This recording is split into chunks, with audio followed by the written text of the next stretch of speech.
जय श्री कृष्ण। और कैसे हो? बढ़िया हो? फिट एकदम? अच्छा, पहले से बढ़िया है तबीयत? बनाए रखो एकदम फिट अपनी बॉडी को, ठीक है। अब हम लोग करेंगे ये राउल्ट्स लॉ। तो कर लिया हमने दोनों तरीके का। एक कौन सा होता था अपने पास? Raoult's law for volatile solution. दूसरा वाला क्या होता था? Raoult's law for non volatile solution. अगर आप एनसीईआरटी में जाओगे तो वहाँ पर थोड़ा सा डिफरेंस आएगा। वहाँ डिफरेंस क्या मिलेगा आपको? Vapour pressure of the liquid and liquid phase and vapour pressure of the solid in liquid phase, इस तरीके से होगा, ठीक है। अब हम लोग करेंगे ideal and non ideal solution.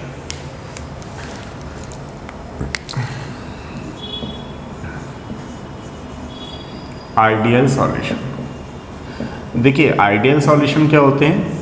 The solution which obey Raoult's law at entire range of concentration, that is called the ideal solution. यानी कि उनकी जो मिक्सिंग, चेंज इन मिक्सिंग की जो एंथैल्पी है वो जीरो रहेगी। किसी भी तरीके की चेंज इन एंथैल्पी जीरो है, वॉल्यूम जीरो है, यानी कि ना तो उसमें हीट इवॉल्व होगी ना ही उसमें हीट देनी पड़ेगी, है ना, एब्जॉर्ब होगी। तो the solution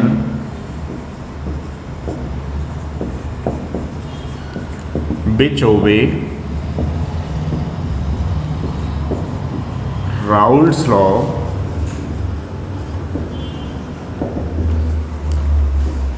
at entire range of concentration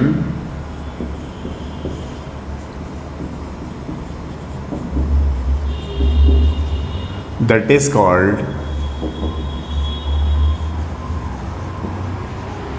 ideal solution, ठीक है। इस तरीके से ध्यान रखना है आपको। ऐसे सॉल्यूशन जो राउल्ट्स लॉ को फॉलो करते हैं उनको हम आइडियल सॉल्यूशन के नाम से जानते हैं। जैसा कि हमने लास्ट क्लास में पढ़ा था, वहाँ पर राउल्ट्स लॉ दोनों पढ़ रखे हैं, तो आपको वहाँ समझ में आया होगा। अब देखिए दूसरी चीज़ ये है कि इसके लिए कुछ कंडीशंस हैं। तो इसके लिए कंडीशंस क्या होंगी? बेसिकली इसमें कंडीशंस हैं, चेंज इन वॉल्यूम, मिक्सिंग का जो होगा वो ज़ीरो होगा। चेंज इन एंथैल्पी, जो मिक्सिंग की होगी वो ज़ीरो होगी।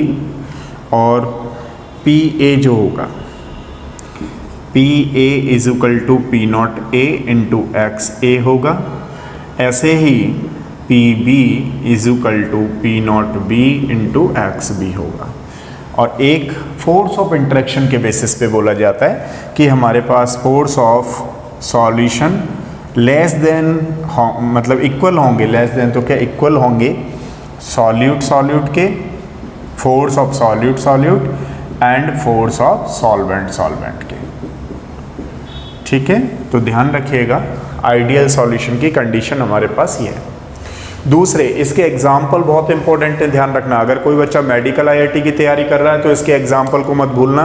और कंडीशन में अब जैसे कोई बच्चा कहे सर ये कंडीशन समझ में नहीं आई, जरा समझाते हैं। ये फोर्स ऑफ क्या है? Solvent, force of solute equal रहेंगे। किसके इक्वल रहेंगे? सॉल्यूट के, फोर्स ऑफ सॉल्यूट के, इसके फोर्स ऑफ सॉल्वेंट के, फोर्स ऑफ सॉल्वेंट के। तो इसके एग्जाम्पल कौन से हुए? आइडियल क्या होते हैं हमारे पास? N hexane, N heptane, N heptane, ठीक है। दूसरा वाला कौन सा एग्जाम्पल होगा? Bromomethane, bromomethane and chloroethane. Third वाला कौन सा एग्जाम्पल है? Benzene and toluene. एग्जाम्पल सारे बच्चों को, मेडिकल आईआईटी वालों को डिक्टो लर्न कर लो, ठीक है, इस तरीके से। अब देखिए अगर हम बात करें नॉन आइडियल सॉल्यूशन की, तो हमारे पास है non ideal solution. The solution which does not obey Raoult's law at entire range of concentration. The solution which does not obey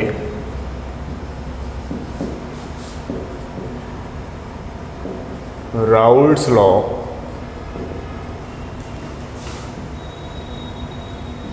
at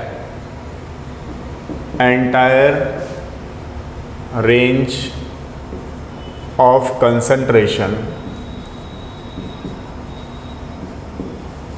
that is called non-ideal solution.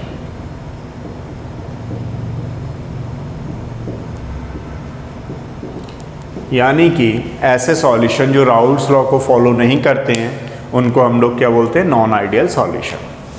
For example की अगर बात करेंगे यहाँ पर, तो change in volume mixing is not equal to zero, change in enthalpy of mixing is not equal to zero, and P A is not equal to P naught A into X A, and P B not equal to P naught V into XV, and this is the force of solution is not equal to force of solute and force of solvent।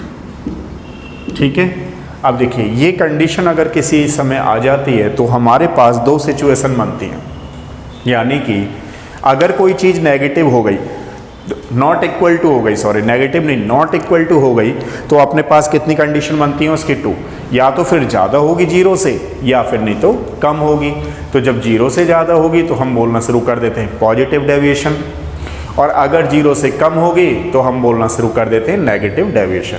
तो means ये हुआ कि जो non ideal solution है it can be further divided into two types, like as the positive deviation and negative deviation. तो ध्यान रखिएगा ये जो हमारे पास नॉन आइडियल सॉल्यूशन है इसकी दो कंडीशन बनती हैं, टू टाइप का होता है। एक को बोलते हैं हम लोग पॉजिटिव डेविएशन, और एक को क्या बोलते हैं हम लोग, negative deviation.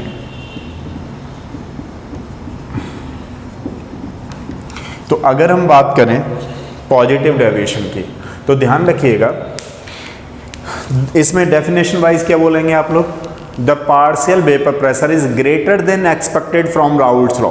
The partial vapour pressure is expected greater than expected from Raoult's law. The partial vapor pressure of the solution is greater than expected from Raoult's law. That is called the positive deviation.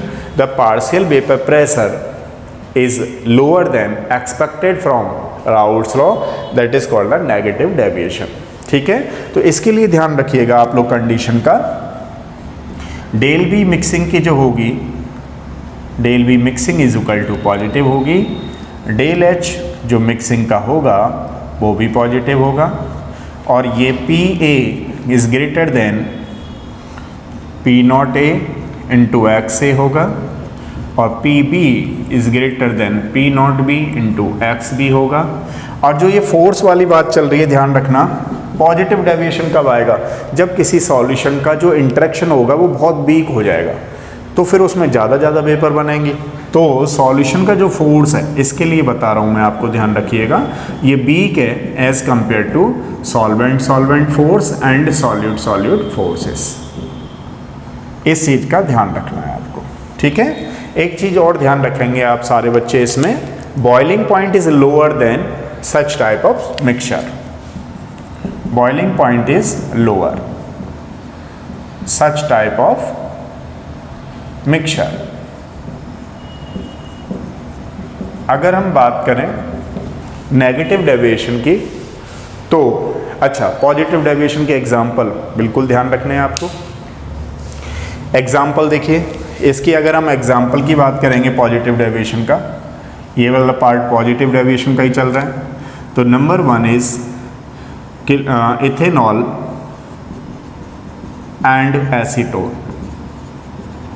Second क्या है अपने पास, second अपने पास है acetone and chloroform.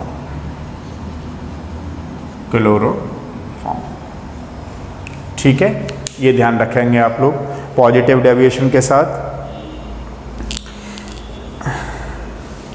Sorry इसमें ये नहीं आएगा, इसमें ही आएगा एसीटोन एंड CH2, क्योंकि एसीटोन एंड क्लोरोफॉर्म तो उसमें चला जाएगा, किस में, नेगेटिव डेविएशन में, वहाँ पर थोड़ी सी हाइड्रोजन बॉन्डिंग हो जाएगी, और जिसमें हाइड्रोजन बॉन्डिंग हो जाती है वो कौन से आएंगे, नेगेटिव डेविएशन। दोबारा समझें आप लोग एक बार, पॉजिटिव डेविएशन में इथेनॉल एंड एसीटोन, दूसरा वाला है एसीटोन एंड कार्बन डाइसल्फाइड, ठीक है। नेगेटिव डेविएशन का जो एग्जाम्पल होने वाला है वो होगा हमारे पास फिनॉल एंड एनिलीन, और दूसरा वाला होगा एसीटोन एंड क्लोरोफॉर्म, ठीक है। ये एग्जाम्पल आपको बहुत ध्यान रखने हैं। तो नेगेटिव डेविएशन को कैसे डिफाइन कर रहे थे बताइए हम लोग, नेगेटिव को ऐसे डिफाइन कर रहे थे, the vapour pressure of the solution is lesser than expected from Raoult's law, that is called the negative deviation.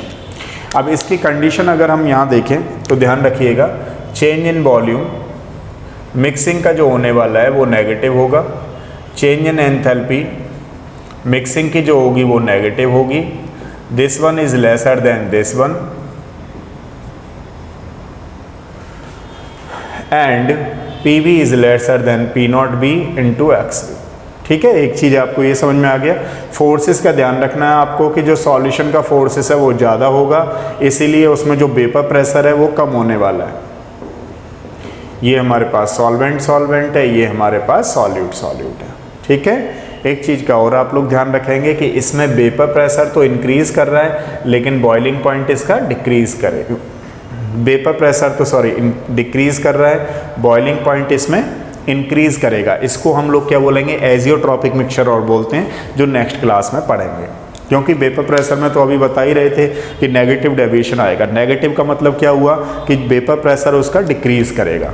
इसके एग्जाम्पल थोड़ा सा ध्यान रखिएगा, जैसे मान लीजिए ये हमारे पास फिनॉल है, फिनॉल का एक प्रोटॉन है, एक हमारे पास एनिलीन है, इस तरीके से, तो इसमें क्या होगी, हाइड्रोजन बॉन्डिंग होगी इसके प्रोटॉन में और इसके साथ। ऐसे ही हमारे पास सपोज करो ये एसीटोन है, ठीक है, एसीटोन में ये क्लोरोफॉर्म वाला जो हाइड्रोजन होगा वो हाइड्रोजन बॉन्डिंग करेगा, तो ये क्या होगा, फिर मिक्सचर का जो वेपर प्रेशर आएगा वो एक्सपेक्टेड से कम आएगा, इस बात का ध्यान रखेंगे, ठीक है।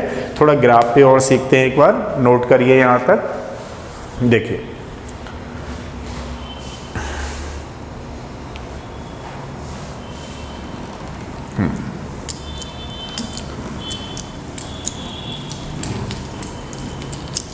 एक बार मैं आपको ग्राफ बता देता हूं। और रही बात ये बॉइलिंग पॉइंट आप जो देख रहे हो लोअर कैसे होगा, क्या होगा, उसके लिए एजियोट्रॉपिक मिक्सचर में हम नेक्स्ट लेक्चर में डिस्कस करने वाले हैं कि ऐसा कम क्यों हो रहा है, उसका ज़्यादा क्यों हो रहा है, ठीक है।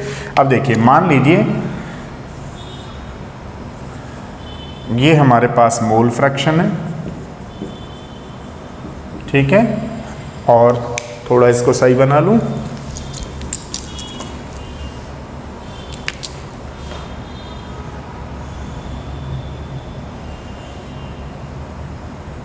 देखिए ये हमारे पास x1 है, ये हमारे पास x2 है, इसका 0 इसका 1 है, तो यहाँ पर बढ़ जाएगा 1 और यहाँ पर ये लेस हो जाएगा। तो राउल्ट्स ने मान लीजिए ये एक्सपेक्ट किया था वेपर प्रेशर, ठीक है, और इसका जो है वो यहाँ पर एक्सपेक्ट किया था इस तरीके से। तो अब देखिएगा ज़रा, ये जो एक्सपेक्टेड लाइन है इसका वेपर प्रेशर इस लाइन के बढ़ता हुआ नज़र आएगा, ये जो एक्सपेक्टेड लाइन है इस लाइन के बढ़ता हुआ नज़र आएगा, ये जो एक्सपेक्टेड लाइन है इस लाइन के बढ़ता हुआ नज़र आएगा, ठीक है। तो देखिए यहाँ पर जो है x1 की वैल्यू इंक्रीज़ कर रही है, इधर की तरफ चलने पर x2 की वैल्यू इंक्रीज़ कर रही है। आप यहाँ देख पा रहे होंगे, यहाँ जीरो ऑरिजिन से यहाँ पे बढ़ा तो यहाँ पे बढ़ रहा है, यहाँ पे देख पा रहे होंगे जीरो ओरिजिन से यहाँ पे बढ़ा, तो इस तरीके से ये जो है वो वेपर प्रेशर ऑफ सॉल्यूशन है, ठीक है। तो ये हमारे पास पॉजिटिव डेविएशन का ग्राफ होगा, ध्यान रखिएगा, पॉजिटिव डेविएशन। अब देखिए अगर हम लोग नेगेटिव डेविएशन की बात करें तो एक हमारे पास कंपोनेंट 1 है 0, एक कंपोनेंट 2 है 1, एक कंपोनेंट हमारे पास यहाँ 1 हो जाएगा, यहाँ पर कंपोनेंट 0 हो जाएगा। अब अगर हम लोग उन्होंने जो देखा था वो कुछ ऐसे देखा था, ये एक्सपेक्टेड लाइन है, एक्सपेक्टेड वेपर प्रेशर है, तो इस एक्सपेक्टेड वेपर प्रेशर से ये कम आएगा इस तरीके से। ये जो सॉलिड लाइन है वो एक्चुअल है और जो डॉटेड लाइन है वो एक्सपेक्टेड है। तो देखिए जब x1 है यहाँ पर मोल फ्रैक्शन बढ़ रहा है, यहाँ पर x2 है, इसका मोल फ्रैक्शन इधर की तरफ बढ़ रहा है। ये vapour pressure of the solution है, इस बात का आपको ध्यान रखना है। और ये नेगेटिव डेविएशन होगा, this is the negative deviation, this is the positive deviation. इन दोनों के सारे बच्चे एग्जाम्पल ध्यान रखेंगे, पॉजिटिव डेविएशन के भी, नेगेटिव डेविएशन के भी और आइडियल सॉल्यूशन के भी। ठीक है, नेक्स्ट क्लास में करते हैं एजियोट्रॉपिक मिक्सचर। ठीक है, पसंद आया हो तो थोड़ा सा बताइएगा और क्या इम्प्रूव करना है। ठीक है, थैंक यू सो मच।